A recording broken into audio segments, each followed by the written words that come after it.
Welcome to Dr. Carb Society Mission. So this is the miscellaneous for physics. Okay. First one, we'll look at the broad topics in physics. We have classical physics, classical mechanics. Okay, where Newton is the one who actually brought that out.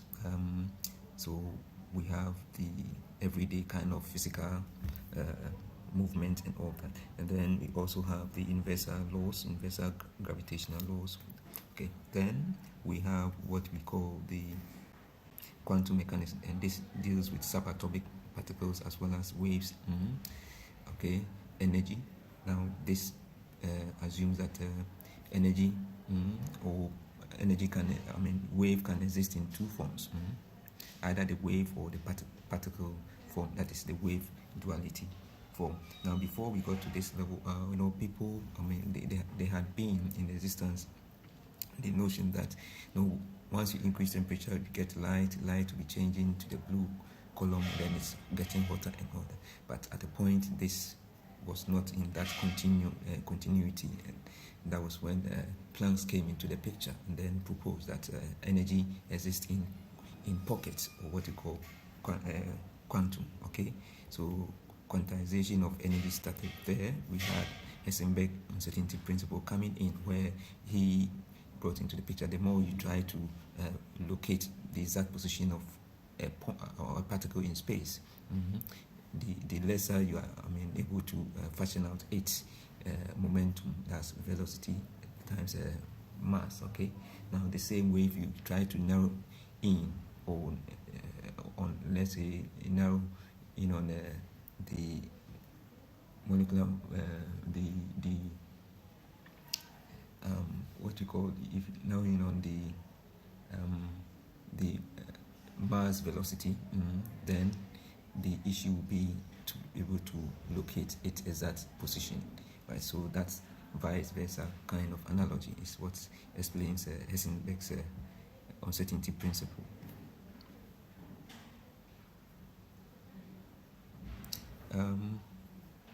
Superposition is also to do with the quantum, of course, quantum system, and they can exist in multiple states at once. Okay, it is measured. The art of measurement collapses the system into a single definite state. Okay, right. So superposition, that is where two things are superimposed on each other. So superimpose is the verb, and then there's an integration kind of algebraic kind of sum, just like we have with waves, and that decomposes into a single unit. Okay, now entanglement also comes into the picture, where you have two separate particles, and they can be linked in such a way that the state of what is happening in one concurrently happens in the other. So it's a state of one instantly. Two or more particles become linked in such a way that the state of one instantly affects the state of the other, so no matter how far they are apart. Okay, so that is it. Now, relativity is to do with how we all see things. Okay, so the observer and then the source. So if you are observing something, okay, you may have a different picture of how it's moving, and then another person may have a different picture of how something is moving. That is relativity. Now, when it comes to light, because of the speed of light, we have the same perception of its speed. All right. So when objects try to move, getting closer to the speed of light, they actually slow down, and that is what we call the special relativity. Okay. So if you have two twins, if you have twins, one on Earth and then one boards a spacecraft, and then it's launched into space, okay, with a velocity close to that of the speed of light, then those within that frame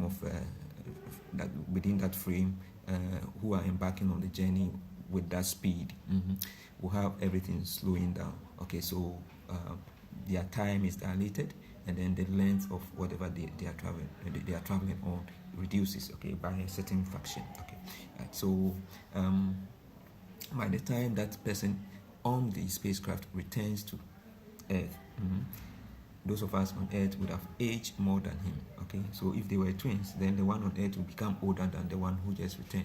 So the faster you go and get closer to the speed of light, then we have the system, your system, everything within that system or that frame, okay, starts or slows down, right? So that's the point about that. So we'll talk about the so general relativity is to do with time and space being linked, okay, time and space being linked, right? So we had thought of gravity as pulling things down, but it's also thought the other way around, okay, that the objects distort space, okay, and then once it distorts space, of course, space and time are together.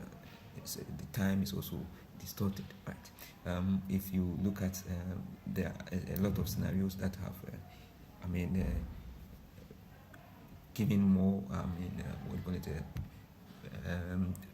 has given more backing to this kind of analogy, right? And it's reality, right? So we will not, I've talked about this in the other sections of the discussion, so I will not belabor at this point. We will move on to the next topic. Classical mechanics, of course, we talk about that, where we talk about second law of motion, that's with respect to Newton, right? Quantum mechanics, yes, we talked about that. So Planck's Einstein equation is equal to hf, okay, has also been discussed. De Broglie's wavelength, he linked these factors: wavelength, momentum, okay. So wavelength and momentum linked to the h constant, or the Planck's constant. Schrödinger, okay, coming into the same picture for quantum mechanics, okay, came up with his function, okay, where the wave is used to describe the electron, okay, the orbitals and all that. So this is where we are now. We move on to the time dilation factor that we talked about. So as objects approach the speed of light, there's a fraction of the existence that is retarded or slowed down. So the time that runs for us, those of us observers on the Earth, will be different for them who are on the spacecraft, because they are moving with the speed of light. Everything in that spacecraft will slow down. In fact, to the extent of, like we said, look at life, everything slowing down, so that by the time they return to Earth, they will still look younger. They will look younger than we are. Okay, those of us who were on Earth. Okay, right. So the fraction by which time is dilated is known as the Lorentz factor. Okay, and there's it. So this Lorentz factor modifies this time factor and the actual time here, right? And then you get, this is the change that you're getting. I think it's better I give, let me look at it from here. So time dilation, time elapsed for an observer. So for the observer, the time that has passed is change in t. Okay. Now this change in t was a modification of the time for those in motion. Okay. So this, and then the time elapsed for an observer in a moving frame. Okay. So this relates time elapsed for an observer in a stationary frame. In a moving frame is this, okay? So those in the moving as it. So we will have a fraction, a certain fraction or portion modified to give us this, and that is this factor, okay? Right. So this term is what we call the Lorentz factor. All right. So there's a reduction in time, right? Okay. So I think the next thing I'll do.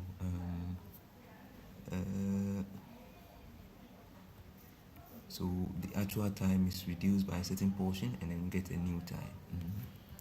Okay, so let's see. The same thing happens to the length.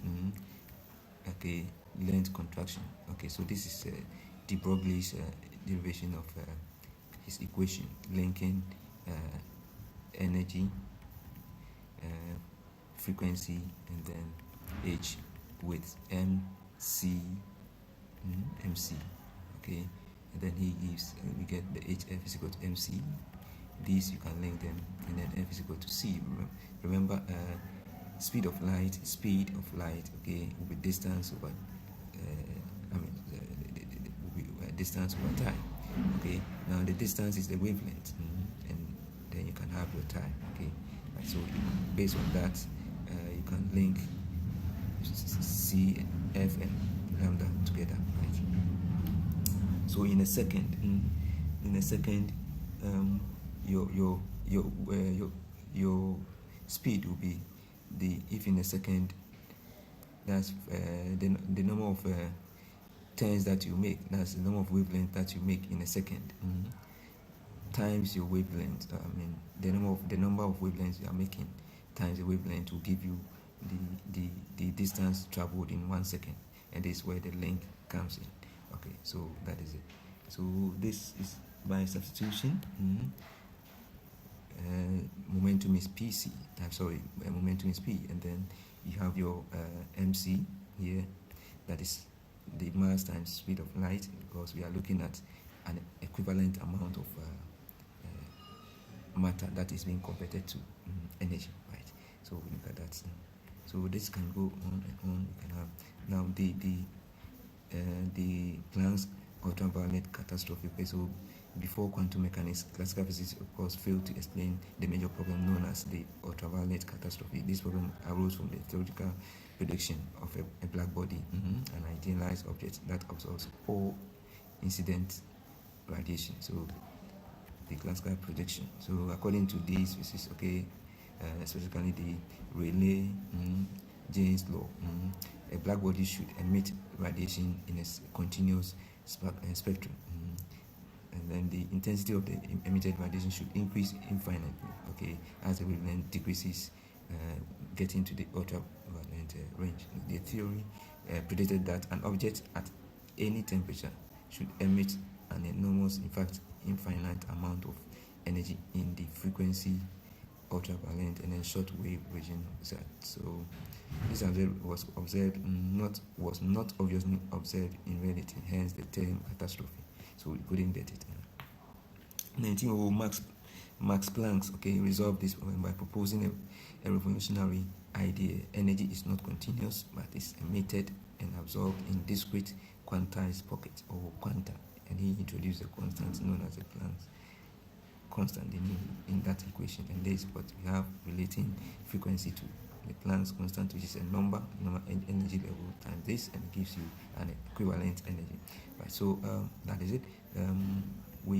Einstein said the relation of the EM square. We have gone through this, so I will not go through the first section of the discussion.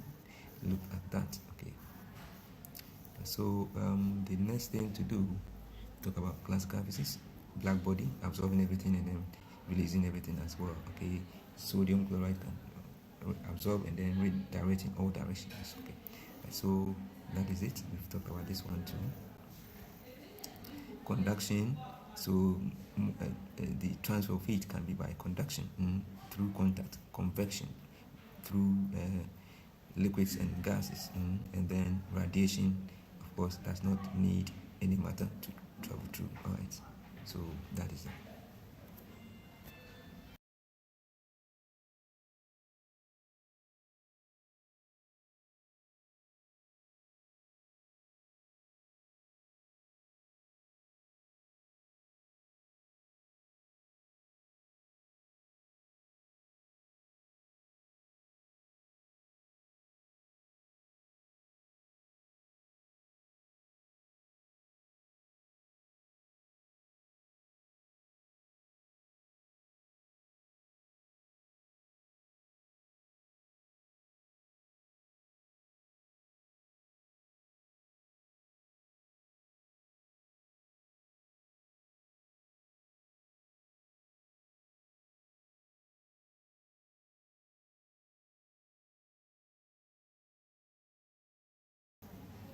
Right, so that's it.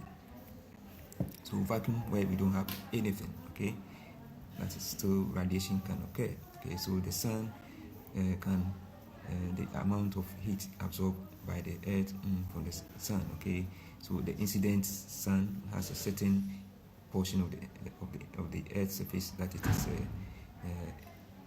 radiating. Okay, so this absorbed by the object from the radiant source, and it's given by so the power, that power is heat, of course, energy times time. Okay, so this is it. This by the expression, power absorbed is equal to this, alpha intensity A area and then cos theta, right? So that relates it.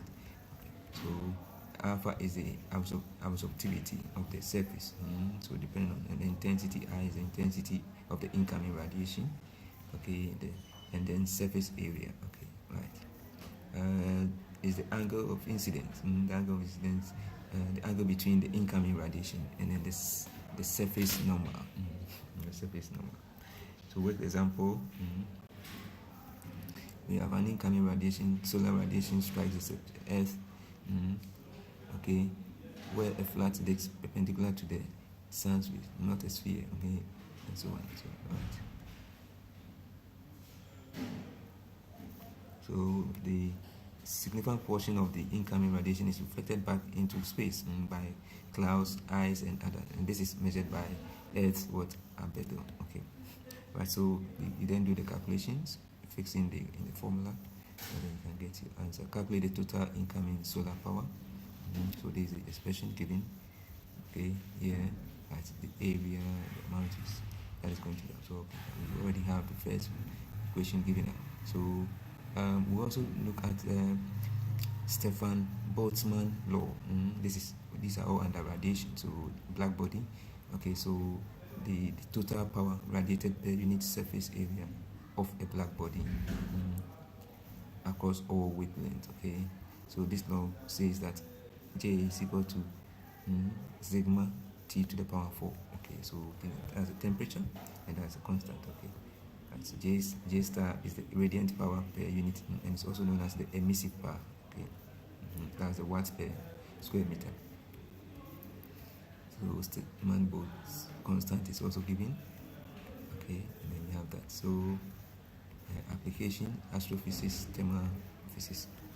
Now let's look at Planck's law. There are three fundamental laws of black body radiation. So you have Planck's law, Stefan Boltzmann law, and then Wien's displacement law. So Planck's law is the most comprehensive of the three laws. It of course talks about the spectral radiation of black body and the energy emitted per unit area per wavelength. Okay, energy emitted per unit area per wavelength. Okay, for all wavelengths at specific temperature. So he was Planck's law was a revolutionary development in physics because it introduced the concept of energy quantization, which helps resolve the ultraviolet catastrophe faced by the classical physicists. Okay, so this is it. This is the expression here. So a surface with energy being emitted, these have wavelength. So we go to that expression. Now Stefan Boltzmann law, we've already discussed it. That's it. Next expression. So total power radiated by. So this is radiated by the body. Okay, basically because of the temperature, it's radiating this energy. Right. So that is it. Okay. So we can have, with example, now the Vine or Wien's displacement. Okay. So this. He states that how the peak of black body's radiation curve shifts with temperature. So the maximum radiation will shift with temperature. It states that the wavelength at which the emitted radiation is most intense is inversely proportional to the absolute temperature of the black body. So we have the wavelength of the emitted radiation. Okay, it's got to be over T. Okay, so we note that one. So this is the wavelength, peak wavelength. B is the Wien's displacement constant, and then we have absolute temperature in Kelvin. So these are related by this method. So we have spectral emissivity. Okay, so there should be a reference. All these ones will come to the picture as we do it. So that's Kirchhoff's law of thermal radiation says that for a body in thermodynamic equilibrium, its spectral emissivity at a given wavelength, okay, and temperature is equal to the spectral absorptivity. So that is it, and this is what has been expressed here, the law and its implication. That's it. So we go. We'll talk about the application. All right.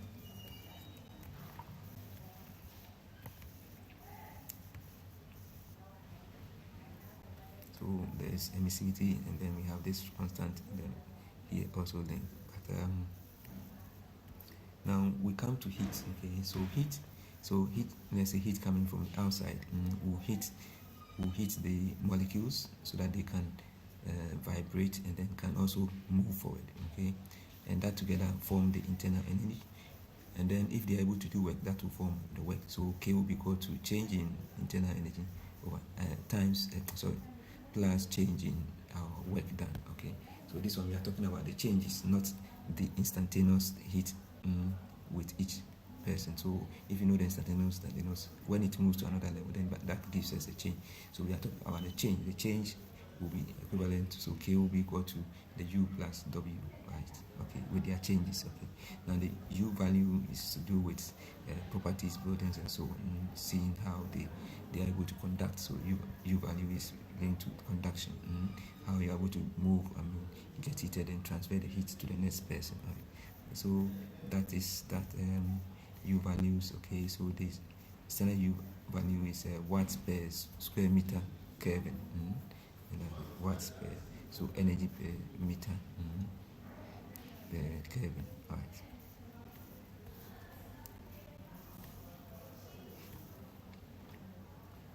So conduction is going to be inverse, and so it's going to be linear. So you need to look at that one too.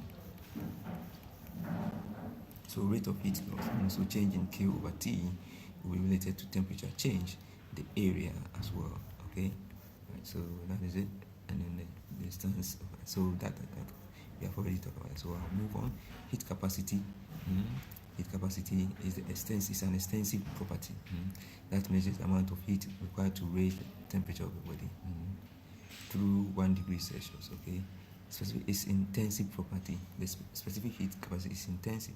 So by itself measures the amount of heat required to raise the temperature of a unit mass by 1 degree. Okay, so how do they relate? Okay, so this is Q equal to MC change in T.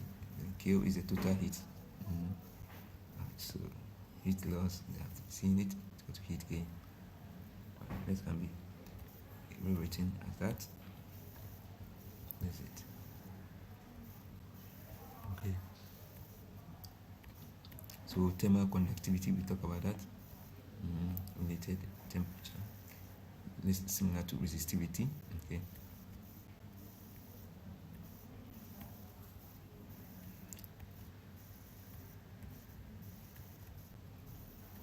Greenhouse force heat, and then the warming is the whole thing, warming up. Okay, so we have certain gases which are greenhouse gases. Okay, they absorb more heat. Then as they absorb more heat, they may impact the world, leading to global warming.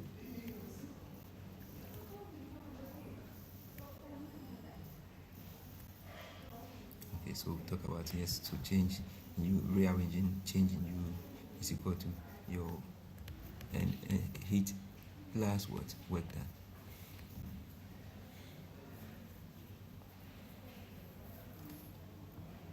If it is at constant pressure, then we are dealing with enthalpy. Right, so we talked about this already. So the Carnot cycle. That's so here constant. We have the pressure coming down here, and here is what we have here. Right. So the Carnot engine is more theoretical. Okay, right, and that should be looked at.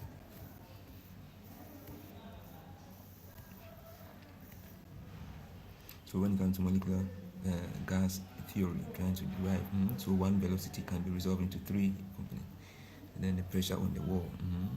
So the object is, this is it's elastic head-on collision, right? So exchange of velocities, right? We assume they have the same velocity, so you are deriving volume is equal to L3. You know that of mass momentum, and then you go on. Final expression, time between 2 collisions. Okay, as this. Okay, then this is going to divide and all that, and you can have finally your answer. It will be, of course, when you have one body mono, maybe just translation, but when you have 2, you can have rotational. Okay, you can note it the same thing, and this is what has been done here. Okay, let's go.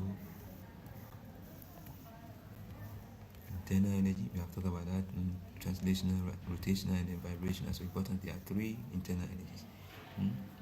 So okay, so it's important. Heat can come from inside or come from outside. If it's from inside, then it's adiabatic. Okay, you can cool the environment. Okay, so depending on because no heat is exchanged between the system and the external in adiabatic. Okay. So this is enthalpy. So what is it? Not gas. Okay, so we have PV is called nRT, is general gas law. You have to incorporate in the molecular theory of kinetics. Molecular kinetics theory. Okay, average translation Ke per molecule. Because you have, let's say, 3 dimensions. Okay, so you have like half of each. So that should be taken into consideration. And then you have the total translation for molecules. All that. Right, so we go.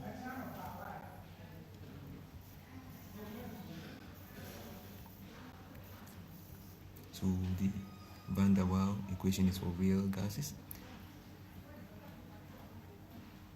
Okay, and then we have the ideal gas law, which is the proposed theoretical one, right? So you have to take factors from the pressure, factors from the volume to account for the reality in terms of practical distance, right? Avogadro's law, okay. We are looking at the counts and so on.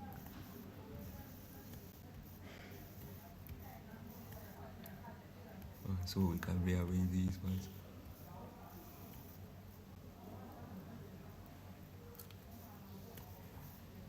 So energy levels, they are quantized. So if you move from higher to lower, you emit that energy level, which may be equivalent to light, a particular shade of light. Right? Centripetal force, okay. As you swing upwards, the mass is supposed to move down, but your kind of centrifugal is pulling up. And this may balance, or one may be more than the other. Okay.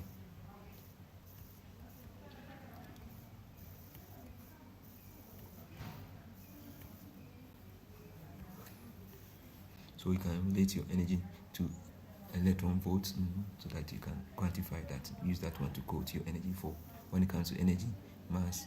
So Millikan oil experiment designed to determine the magnitude of elemental electric charge, the charge of a single electron. So maybe you can get oil, you have that charge distributed, then can calculate and distribute and find the charge on it. Right.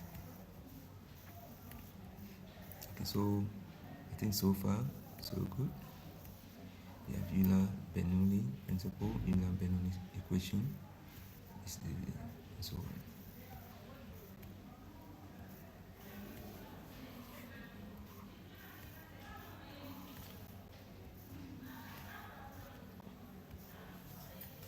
So molecular theory that has been well thought about. Lorentz factor, we talked about that one too. Circular motion.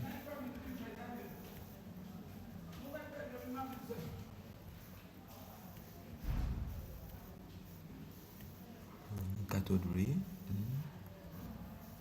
emitting electrons in a field. See how it will be moved. Okay, types of conductors, intrinsic conductors, semiconductors. Extrinsic are created by intentionally adding a small controlled amount of impurity. Okay, those that you take is intrinsic, those that you don't take impurity. Then we have the N-type semiconductors, and P-type, and so on. So these are transistors. So the one between.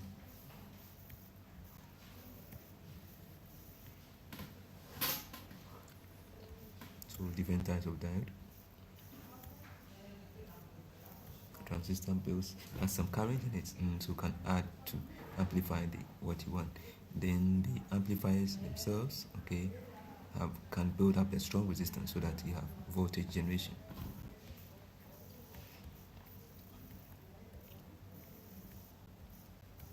So when you are connecting the transistors, okay, one should be between an earth, and that will be the name. So common emitter, common base, common collector.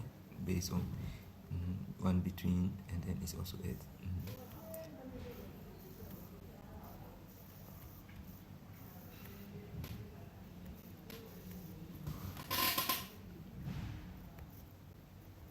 How the calculator works, we'll talk about it.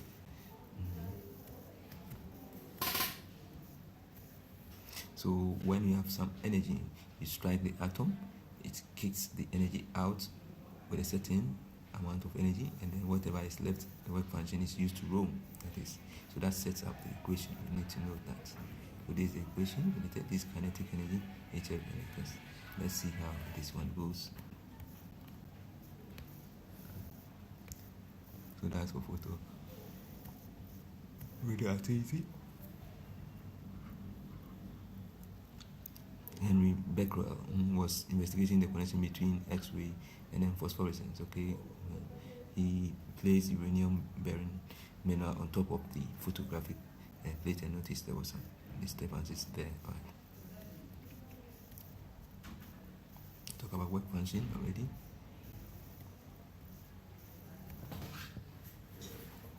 So we have the Mosley laws. It's an empirical law that relates the frequency of X-rays emitted to the atomic number, and that is the equation given. Root of F is equal to A Z minus B. Okay, the frequency of emitted, listen, and Z is the atomic number. Okay, so we can have that one.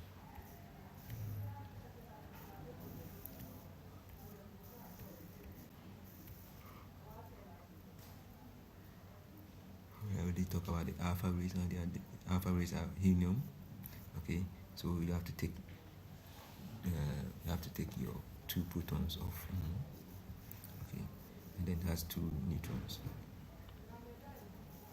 So here the general equation for alpha decay is this: you subtract 2 from the proton number, and then you have alpha particle being formed. Okay, so 2 protons forming alpha particle. Remember, they also come with neutrons taken up. So the rays are here. So you have neutron. Neutron can also split into, it's neutral, so it can split into both negative and positive as proton, negative as electron, and then there will be some accompanying energy. Is that going to be gamma? You may have to check it. Right. The same thing for proton, can also convert to neutron, and then what? Positron. Okay, with some accompanying energy. Right. The same way, beta minus can also give you the similar beta plus decay. Right. Gamma rays are, because they are non-particulate. Talk about this already. How much energy is lost when a radioactive substance decays? Okay, so the mass before and the mass after, the difference you convert to energy form, and then get the energy expanded.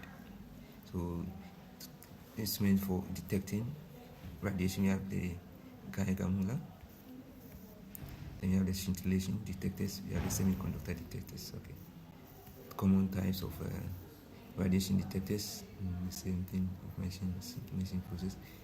All right,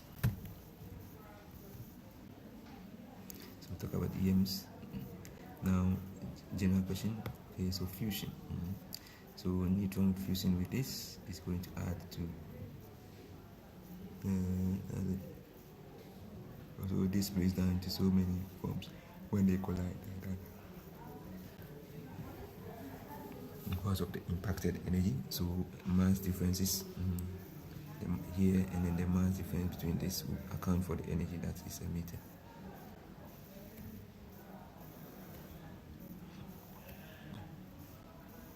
Same thing for fission and so on. Remember the half-life equation. Okay, so you have starting with n initial, half of it after 1 half-life, then half next half-life, half of the n. So you can go that on, and you can get that expression if you take your time through.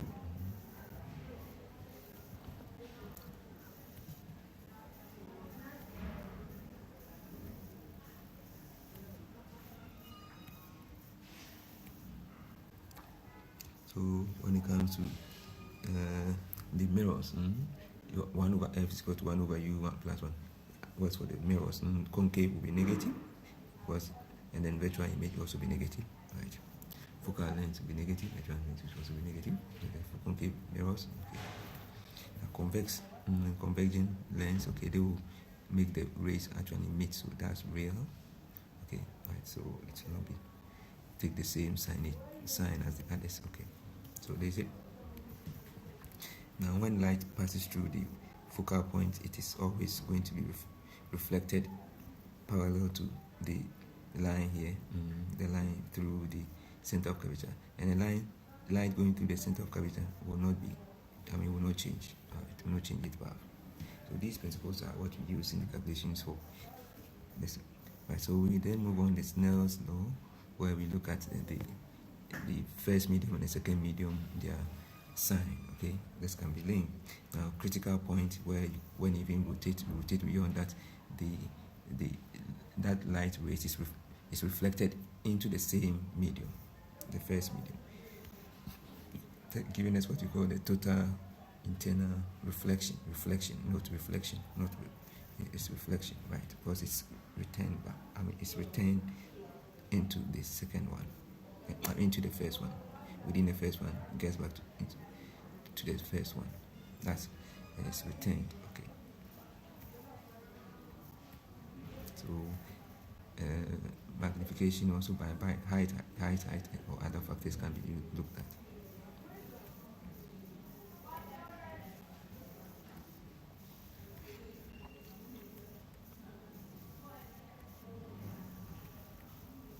So this is a chain rule. Total internal reflection, I'll talk about that. So we have wave, and then we'll talk about the wavelength and all that.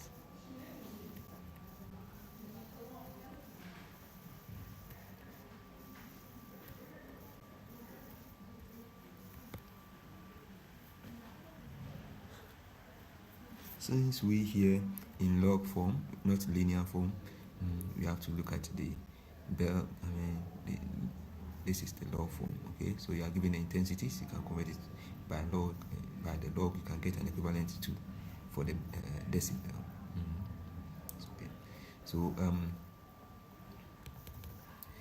threshold of hearing is minimum, the minimum part. Okay, and it's given by this value at frequency of 1000. The reference intensity is assigned a value of 0 of this decibels. Okay.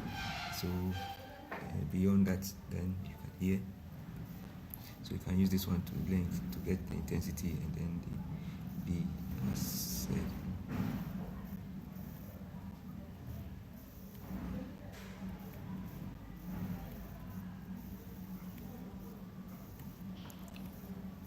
Talk about changing energy and all that, so we don't need to talk about it again.